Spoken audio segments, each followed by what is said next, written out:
Hello family, welcome back to my channel. మళ్ళీ మామిడి పళ్ళ జ్యూస్ చూపిస్తాను ఏంటై బిందు అనుకుంటున్నారా? కాదండి, మామిడి పళ్ళ జ్యూస్ ఏం చూపించట్లా. మనకి ఈ ఫలాలు ఏ చెట్టు నుంచి అయితే వచ్చినాయో ఇవాళ ఆ చెట్టుని చాలా రిపేర్ చేయాల్సి వచ్చిందనమాట. చెట్టుని రిపేర్ చేయడం ఏంటా అనుకుంటున్నారు కదా, చూడండి, చూస్తే తెలుస్తుంది. నేను అది బయట పేవ్మెంట్ మీద వేయటం వలన పేవ్మెంట్ స్లోప్ ఉంటుంది కదా, అది ఆ స్లోప్కి అనుగుణంగానే వంకరగా పెరిగిందనమాట. చాలా వంకరగా ఉండి ఫస్ట్ లాక్డౌన్లో ఒక పెద్ద గాలి దుమ్ముతోటి చెట్టు మొత్తం రోడ్డు మీద పడిపోయిందండి. మొత్తం ఫ్లాట్గా రోడ్డు మీద పడుకుందనమాట. దాన్ని మళ్ళీ 10 మంది వచ్చి నుంచోబెట్టి ట్రాక్టర్ పెట్టి వెనక్కి పుష్ చేసి తాళ్ళు పెట్టి కట్టి వదిలేసామన్నమాట. అప్పుడు మళ్ళీ నిలబడి ఆ సంవత్సరమే మళ్ళీ ఎమ్మటే సమ్మర్లోను మార్చిలో పడిపోయింది. మళ్ళీ మేలో కల్లా మనకి 55 కాయలు, ఒక్కొక్క కాయ 700 గ్రాముల వరకు ఇచ్చిందనమాట. 55 కాయలు కాసిందండి ఆ సంవత్సరం. లాస్ట్ ఇయర్, ఈ ఇయర్ 150 కాయలండి. ఇప్పుడు నేను చూపించే కాయలన్నీ ఆ చెట్టు నుంచి వచ్చినాయి అనమాట. సో అంత మంచి ఫలాలను ఇచ్చే చెట్టుని మనం ఇవాళ రిపేర్ చేస్తున్నాం అనమాట. ఎందుకంటే ఆ ఫలాలు మనకి అంత అది నిస్వార్థంగా ఇస్తున్నప్పుడు మనం ఆ చెట్టుని నుంచోబెట్టి ఇంకా పెద్దది చేస్తే 1000 ఫలాలు వస్తాయన్నమాట మనకి. ఇప్పుడు 10 మందిని తినేవాళ్ళం, అప్పుడు 100 మంది తినొచ్చు అనమాట. సో అందుకని ఆ చెట్టుని నాకు చాలా అభిమానం అండి. చెట్టు అంటే మాత్రం ఎంత మంచి బ్రీడ్ అంటే నిజంగా అసలు ఇలాంటి బ్రీడ్ మీరు ఎక్కడా కూడా చూసి ఉండరండి. మీరు ఏ మార్కెట్లో ఏ కాయ కొనుక్కున్నా కూడా దీనికి సాటి రాదనమాట. అలాగని నన్ను మాత్రం విత్తనాలు అడగద్దండి. విత్తనం వేసిన చెట్టు ఎప్పుడు కూడా ఒరిజినల్ చెట్టు రాదు. అందరూ చాలామంది తెలియక విత్తనాలు కావాలి మాకు, ఎలా వచ్చి కలెక్ట్ చేసుకోమేమని అడుగుతున్నారండి. అన్నీ తింటం అయిపోయింది, అన్ని విత్తనాలన్నీ పడేసేయటం కూడా అయిపోయిందండి. ఎందుకంటే ఆ విత్తనం అది వేస్తే రాదండి. ఇవన్నీ గ్రాఫ్టింగ్ మొక్కలు అనమాట. మీరు గ్రాఫ్టింగ్ మొక్క కొనుక్కుంటేనే ఈ రకంగా వస్తుందండి. నేను నా ఇంట్లో వేసిన 10 మొక్కల్లో ఏ మొక్క కూడా ఒక రకంగా లేదండి. అన్నీ డిఫరెంట్ వెరైటీస్ అనమాట. సో అందుకని నేనే పెట్టుకోవచ్చు ఇది గింజ, అదే ఒరిజినల్ వస్తే కనుక. చూసారా, ఇప్పుడు కట్టిన తర్వాత ఫస్ట్ క్లిప్ మీకు చూపిస్తున్నాను. కట్టక ముందు ఎలా ఉందో కూడా నేను చూపిస్తాను. నేను ఇది అదర్ సైడ్ ఉన్న చెట్టు అండి. ఇది పచ్చడి మామిడికాయల చెట్టు. ఇది కూడా మనకు దగ్గర 350 కాయ వరకు వస్తుంది. ఈ సంవత్సరం కొంచెం క్రాప్ తక్కువ ఉండటం వలన ఒక 150 కాయ వచ్చిందండి. కానీ ఈచ్ కాయ కూడా 800 గ్రాముల వరకు వచ్చిందనమాట. 150 కాయలండి, అసలు మామూలుగా సైజు రాలేదు. చాలా బాగున్నాయండి కాయలు అయితే. అవన్నీ పచ్చడికి ఇచ్చేది. ఇప్పుడు చూసారా స్లోప్ ఎలా ఉందో మీకు కనబడుతుంది కదా, చాలా స్లోప్గా ఉంది చూడండి. పేవ్మెంట్ మీద అదిగోండి, మళ్ళీ చూపిస్తున్నాను చూడండి. ఇప్పుడు ప్రాసెస్ మొదలైందనమాట. దాన్ని ఏం చేయాలంటే ఫస్ట్ ఒక లావుది మోకు తాడు తెప్పించానండి, ప్లాస్టిక్ది అనమాట. అది ప్లాస్టిక్ అంటే హార్డ్ ప్లాస్టిక్ కాదు, సాఫ్ట్ ప్లాస్టిక్ అనమాట. అదేంటంటే మనకి అల్లిన తాడైతే తెగిపోతుంది అనమాట వర్షానికి తడిసి. ఇదైతే వర్షానికి తడిసిన పాడవదు. అది ఎటైతే వంగిందో దానికి రివర్స్ సైడ్లో మేము పెద్దది ఒక 2-3 అడుగుల వరకు గొయ్యి తవ్వామన్నమాట. తవ్వి ఇప్పుడు చూసారు కదా, త్రూ అవుట్ ఇయర్ అది ఆ కర్ర సపోర్ట్ తోటే ఉందండి. యాక్చువల్గా ఆ కర్ర సపోర్ట్ లేకపోతే కాయలు ఉన్నప్పుడు చెట్టు మరింత వంగిపోయిందండి రోడ్డు మీదకి. అట్లా వంగిపోయి ఎప్పుడు పడిపోతుందని భయం వేసేది నాకు, చిన్న గాలిదుమ్ము వచ్చిందంటే. చుట్టూ ఉన్న రాళ్ళు తీసేసామండి, ఆ ప్లేట్ లాగా కట్టిన రాళ్ళు తీసేసి ఈ పక్కన ఒక 2.5 feet 3 feet వరకు గొయ్యి తవ్వామండి మనం. తవ్వి ఇప్పుడు ఆ తాడు కట్టి రెడీగా ఉంచామన్నమాట. ఆ తాడును కూడా గొయ్యిని ఆపాము. ఎందుకంటే తాడు కట్టి ముందు ఒక చోట పెట్టుకున్న తర్వాతే గొయ్యి తవ్వమన్నా. ఎందుకంటే ఇటంతా మనం లూజ్ చేసేసినప్పుడు రోడ్డు వైపుకి పడిపోయే ఛాన్స్ ఉంటుందన్నమాట. చాలా టెక్నికల్గా దాన్ని మనం సపోర్ట్ చేయాల్సి వచ్చిందండి ఆ చెట్టుని అయితే ఇవాళ. ఇప్పుడు చూసారా, గొయ్యి కొంతవరకే తవ్వాడు మా రాంబాబు. తవ్వితే నేను ముందే చెప్పేశా, వద్దు ఇటు తవ్వితే వేర్లు లూజ్ అయిపోయి ముందు కట్టి పడిపోతుంది రోడ్డు మీదకి. తాడు కట్టి ముందు గ్రిల్కి కట్టినాక గొయ్యి తవ్వమని చెప్పానండి. అప్పుడు తాడు కట్టడం మొదలుపెట్టారనమాట. ఈ తాడు కట్టిన తర్వాత ఆ గొయ్యిని మరింత లోతుగా తవ్వారు. ఒక 2.5-3 feet వరకు తవ్వారండి. ఇప్పుడు ట్రాక్టర్ వచ్చింది చూసారా. ఇది మా కాలనీలో మన గార్డెన్ వేస్ట్ ఏదైతే ఉందో గార్డెన్ వేస్ట్ అంతా అందరి ఇళ్లలో నుంచి కట్ చేసినవన్నీ ట్రాక్టర్ వచ్చి రోజు మార్నింగ్ కలెక్ట్ చేసుకుని వెళ్ళిపోతుంది అనమాట. సో ఆ ట్రాక్టర్ని మేము ఏం చేసామంటే రిక్వెస్ట్ చేసాము, వాళ్ళు ట్రక్ని వెనక్కి తిప్పి ఆ ట్రక్ తోటి యాక్చువల్గా ముందుకు తొయ్యాలండి, వెనక్కి తొయ్యాలన్నమాట. దాన్ని ఆ గ్రిల్ సైడ్కి తోస్తే స్ట్రైట్ అవుతుంది. సో చూస్తున్నామండి, అన్ని ట్రయల్స్ వేస్తున్నారు. ఇప్పుడు చూడండి మీరు, అందులో మా మాటలు కూడా వినబడతాయి. నేను అది ఒరిజినల్గా ఉండాలని చెప్పి నేను మీకు పెద్దగా వాయిస్ అంతా నేను డిలీట్ చేసేసేయలేదు. ముందు చూసాం ఆ ట్రక్ చక్రాలు వచ్చి మనకి కింద పేవ్మెంట్కి అతుక్కుపోతున్నాయి. ఈ ట్రాలీ వెళ్ళి మనకి చెట్టుకి తగలట్లేదు. చెట్టు ఇంకా కొంచెం డిస్టెన్స్లో ఉందన్నమాట. సో దాన్ని అన్ని యాంగిల్స్లోనూ రివర్స్ చేసుకుని వస్తున్నాడండి డ్రైవర్ అయితేను. ఆ ట్రాక్టర్లో మనకి ఆ చెత్త అంతా ఎత్తుకునే వాళ్ళందరూ కూడా ఉంటారు కదా, మన గార్డెన్ వర్కర్స్ అండి వాళ్ళందరూ. ఆ గార్డెన్ వర్కర్స్ అందరూ కూడా వచ్చారండి. దగ్గర 10 మంది ఉన్నారండి ఆ చెట్టు చుట్టూ. ఇప్పుడు ముందు తాడు టెంపరీగా తాడు కట్టి ఆ గ్రిల్కి కట్టి ఉంచారన్నమాట, చెట్టు ఏ రకంగా కూడా పడిపోకుండాను. ఆ ట్రాక్టర్ డ్రైవర్ వచ్చి మళ్ళీ చూసుకుంటున్నాడండి దాన్ని ఎట్లా ఏం చేయాలి, ఎంత గ్యాప్ ఉంది ఏంటి అనేది. నేనైతే అక్కడ ఒక స్టూల్ వేసుకుని పర్మనెంట్గా స్టూల్ మీద కూర్చుని ఉన్నానండి. నేనైతే దగ్గర ఒక 3-4 hours పట్టిందండి దాని వర్క్ అంతా అయ్యేటప్పటికి మనకి. చూసారా, మళ్ళీ రివర్స్ చేసి తీసుకొస్తున్నాడు. ఇందాక మీకు సపోర్ట్ పెట్టిన కర్ర ఉంది చూడండి, చివరికి ఆ కర్రే బాగా హెల్ప్ అయిందండి. ఫస్ట్ లాక్డౌన్లో పడిపోయినప్పటి నుంచి ఆ కర్రతో సపోర్ట్ తోటే ఉందండి చెట్టు. మీకు చూడటానికి చాలా చిన్న చెట్టులా కనబడుతుందండి, చాలా 10 years ఓల్డ్ చెట్టు అనమాట. యాక్చువల్గా చాలా పెద్ద చెట్టు, కాకపోతే ఏంటంటే పడిపోవటం వలన అది మేము చాలా కొమ్మల బ్రాంచెస్ కట్ చేసేసామన్నమాట. అప్పుడు పైకి లిఫ్ట్ చేసేటప్పుడు ఫస్ట్ లాక్డౌన్ అప్పుడు చూసారు. ఇప్పుడు ఆ కర్రనే పెట్టి, ఎందుకంటే ట్రాక్టర్ రీచ్ కాలేకపోతుందండి దగ్గర వరకును, సో అందుకని ఇప్పుడు ఆ కర్రను పెట్టి ఆ చెట్టుకి ఒక సైడ్ వీ లాగా ఉందన్నమాట. ఆ వీనేమో చెట్టుకి తగిలిచ్చారు, రెండో సైడ్ ఏమో ట్రాక్టర్ ట్రైలర్కి తగిలిచ్చి చెట్టు దాంతో పుష్ చేస్తాం. చూసారండి అదిగో, అసలు 10 మంది కలిసినా కూడా తొయ్యలేకపోయారండి దాన్ని అయితేను, అంత హెవీగా ఉందన్నమాట ఆ చెట్టు అయితే.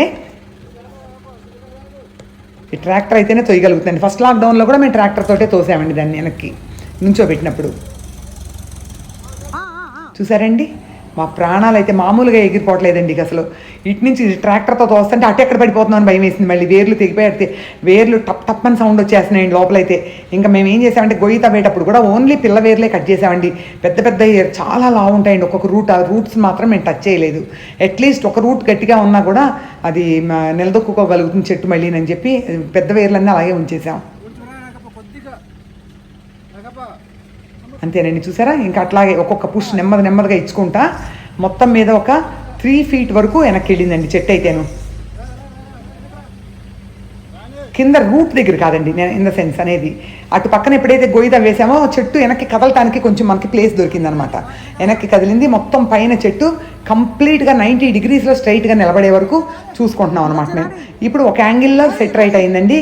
కాకపోతే ప్రాబ్లం ఏమైందంటే లెఫ్ట్ సైడ్ కొరిగిపోయిందండి మళ్ళీ చెట్టు. అంటే ముందుకు వంగి లెఫ్ట్ సైడ్కి వంగి ఉంటుందన్నమాట. సో ఇప్పుడు మేము వెనక్కి పుష్ చేసా, వెనక్కి స్ట్రైట్గా నిలబడింది, కానీ లెఫ్ట్ సైడ్కి ఉందండి ఎక్కువగా వాలు చెట్టు. మళ్ళీ అది భయం వేసింది మాకు, మళ్ళీ లెఫ్ట్ సైడ్ది. ఎందుకంటే ఒక్కసారి రిపేర్ ఇంకా మళ్ళీ పర్మనెంట్గా లైఫ్ టైం ఆ చెట్టు హెల్దీగా ఉండాలన్నమాట. ఇంకా మళ్ళీ ఆ చెట్టు ముట్టుకోవద్దని చెప్పి ఇంకా అప్పుడు నేను అంటున్నాను అనమాట, వద్దు ఇప్పుడు ఆ సైడ్ కాదు మళ్ళీ ఈ సైడ్ నుంచి, ఆ సైడ్ది కట్టేశారు గట్టిగా. ఎంత ట్రాక్టర్తో వస్తుందో తాడిని టైట్ చేసుకుంటున్నారండి ఆ గ్రిల్కి, టైట్ చేసుకుని కట్టేస్తున్నారు. మళ్ళీ ట్రాక్టర్ని ఇటు తీసుకొచ్చి ఇటు నుంచి కూడా పుష్ చేయండి కొంచెం, అప్పుడు కరెక్ట్ స్ట్రైట్ యాంగిల్లోకి వెళ్తుందని చెప్పా. ఇప్పుడు లెఫ్ట్ సైడ్కి బెండ్ అయ్యి ఉందండి మళ్ళీ చెట్టు ఇటు పక్కకి, నేను నుంచున్న సైడ్కి. అంత తాడు అసలు ముడి పడదని అనుకున్నానండి నేను, బాగానే చేశారు వాళ్ళు అయితేను. వీళ్ళు ఏంటంటే ఇప్పుడు టెక్నికల్ పర్సన్స్ అండి, మనం అందరినీ తక్కువ ఎస్టిమేట్ వేయకూడదండి. వాళ్ళు ఎంత ఏ మనిషి అయినా సరే వాళ్ళల్లో ఒక స్కిల్ ఉంటుందన్నమాట. చూసారా నేను చక్కగా ముడేసేసాడు అక్కడ కూర్చుని.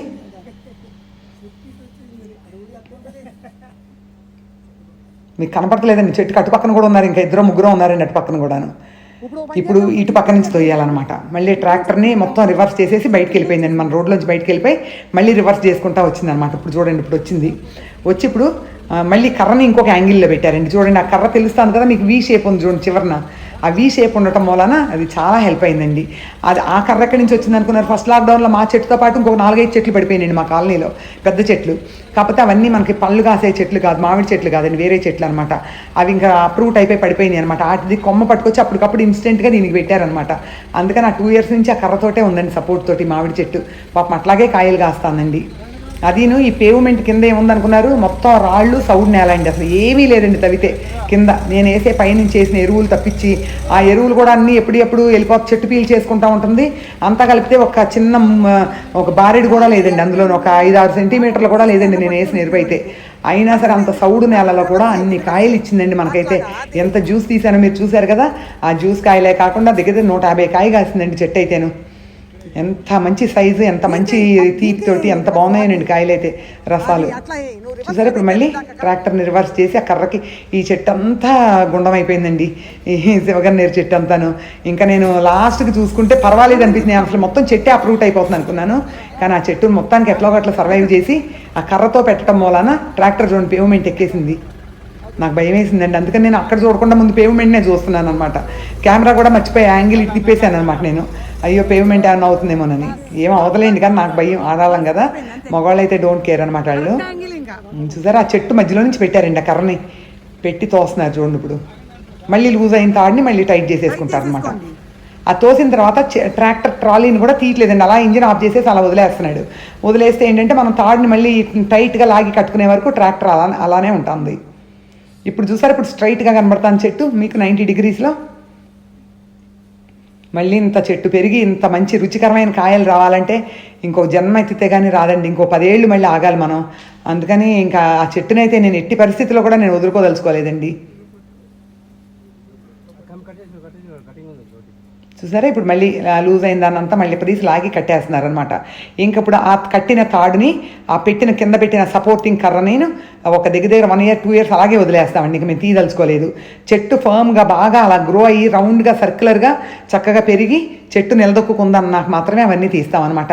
2 years నేను ఎన్నిసార్లు మీకు గార్డెన్ చూపించినా ఆ తాడు అలాగే కనబడుతుందండి, ఆ కర్ర అలానే కనబడుతుంది. మళ్ళీ ఇప్పుడు ఏమైందంటే రూట్స్ అన్నీ కదిలిపోయినాయండి. కింద చెట్టుకి కదిలిపోవటం వలన మళ్ళీ రూట్స్ లోపలికి ఎయిర్ వెళ్ళకూడదండి ఎప్పుడు మట్టి లోపలికి. అందుకని గబగబా మట్టి అంతా కప్పెట్టేసి గట్టిగా తొక్కేశారండి కాళ్ళతోటి. తొక్కేసి మళ్ళీ ఆ చుట్టూ ఉన్న రాళ్ళన్నీ పెట్టేశారనమాట. నేను ఇంకా ఆ టెన్షన్లో ఇంకా నేను ఎక్కువ రికార్డ్ చేయలేకపోయా నేను. ఇప్పుడు ఏమైందంటే వెనక్కి వెళ్ళేటప్పటికి ఆ పక్కన ఉన్న సంపంగి చెట్టుని మామిడి చెట్టు రెండూ కలిసిపోయినట్టు అనిపించినాయి. మళ్ళీ అలా కలిసినా కూడా మళ్ళీ మామిడి చెట్టు ఏమవుతుందంటే తనకు ఎండ తగలట్లేదు, ఇంకొక సైడ్ కొంగిపోవటం మొదలవుతుందండి. అందుకని ముందు 2 చెట్లని కూడా ట్రిమ్ చేసేస్తామండి. ఎక్కడైతే 2 కొలైడ్ అయినాయో ఆ 2 కలిసిన చోట మేము మొత్తం ట్రిమ్ చేసేసామండి 2 చెట్లని కూడాను. కొంచెం మధ్యలో నుంచి ఎయిర్ను అండ్ సన్లైట్ వెళ్ళాలన్నమాట. వెళ్ళినప్పుడు మళ్ళీ ఈ మామిడి చెట్టు కొద్దిగా రౌండ్గా స్ప్రెడ్ అవుతుందండి ఎప్పటికప్పుడు. సో ఇదండి చూసారా 150 కాయలు కాసిన చెట్టులాగా ఉందండి ఆ చెట్టు. ప్రతి కాయని మీకు చూపించాను నేను, ప్రతి చెట్టుకి ఇండివిజువల్గా విడివిడిగా చూపించా కదా నేను. అట్లాగే ఇది అసలు అన్నిటికంటే ది బెస్ట్ ఫలాలను ఇచ్చిన చెట్టు అండి మనకైతేను. అంతేనండి, కట్టేశారు, మట్టి అంతా తొక్కేశారు, మళ్ళీ చుట్టూ రాళ్ళు పెట్టేశారు. ఆ తాడు చూడండి కర్ర ఇదండి. చెట్టుకు మాత్రం కొంచెం ఘాట్లు బండి చూసారా, ట్రైలర్ అది పెట్టి గట్టిగా తోసినప్పుడు బాగానే ఇంజరీస్ అయినాయి, నిలదొక్కుంటుందిలేండి, ఇంకేం పర్వాలేదు. చెట్టు అయితే ఇప్పటి వరకు హెల్దీగా ఉంది. ఇప్పుడు ఇది చేసి 3-4 రోజులైంది. చెట్టు అయితే ఎక్కడ ఒక ఆకు కూడా వడలేదు. మళ్ళీ ఎమ్మటెమ్మటే రూట్స్ని అది ఫామ్ చేసేసుకుంటుందండి, ఇబ్బంది ఏమీ లేదు. ఇదండి మనం ఫైనల్గా చేసింది కూడా మీకు నీట్గా చూపిస్తున్నాను నేను ఏం చేసామనేది. ఇది మన పచ్చడి మామిడికాయల చెట్టు అండి. ఈ చెట్టు చక్కగా స్ట్రైట్గా పెరిగింది, రౌండ్గా చక్కగా స్ప్రెడ్ అయిందండి. 2-3 కార్లు పెట్టేసుకోవచ్చండి చెట్టు కింద. ఎంత కెనపీలాగా వచ్చేసిందండి చక్కగా, షేడ్ అయితేను చాలా బాగుంటుంది. ఇంకా ప్రూనింగ్ చేయాలండి. ఇప్పుడు నెక్స్ట్ వెనస్డే ప్రూన్ చేస్తాం అనమాట చెట్లన్నీ, మామిడి చెట్లన్నీ. జస్ట్ ఒక బయట రోడ్ మీదే ఉన్నాను కాబట్టి జస్ట్ ఒక గ్లాన్స్. గిన్నెమాల చెట్టు చూడండి, మొత్తం కట్ చేసాం కదా, మళ్ళీ చాలా అందంగా చాలా గ్రీన్గా పెరిగింది. ఇప్పుడు లోపల నుంచి కూడా చూపిస్తున్నాను చూడండి. మామిడి చెట్టు బాగా యువతల వరకు ఇంట్లో వరకు ఇప్పుడు స్ప్రెడ్ అయినట్టుగా కనిపిస్తుంది. మొన్నటి వరకు ఇంట్లోకి ఉండేది కాదండి, బయట గోడ మీద వరకే కనపడేది అనమాట. అంతే, ఇదిగోండి బయటకు వచ్చేసాను. మొన్న చూసారా ఇది పామ్ లాంటి చెట్టు అని చెప్పాను కదా, సైకస్ లాంటి చెట్టు అండి ఇది. కొత్త కొమ్మలు వేసిందని చెప్పాను కదా, ఎంత బాగున్నాయి చూడండి. ఆకులు, లేత ఆకులు చాలా అందంగా ఉందండి బయట అయితే రోడ్డు మీద చూడటానికి. యాజ్ యూజువల్గా నా ఫ్లవర్ బాస్కెట్స్ని చూపిస్తాను నేను బయటకు వచ్చినప్పుడల్లా. ఇప్పుడు ఆ ఫ్లవర్ బాస్కెట్స్లోకి ఒక 10 కలర్స్ సంపాదించానండి నేను. అవి నాచు మొక్కల్ని. సంపెంగ చూసారండి, ఒక దేవుడు మనల్ని బ్లెస్ చేస్తేనండి, మనం 10 మందికి సహాయం చేస్తూ ఉంటే దేవుడు మనకి బ్లెస్సింగ్ ఇస్తాడు.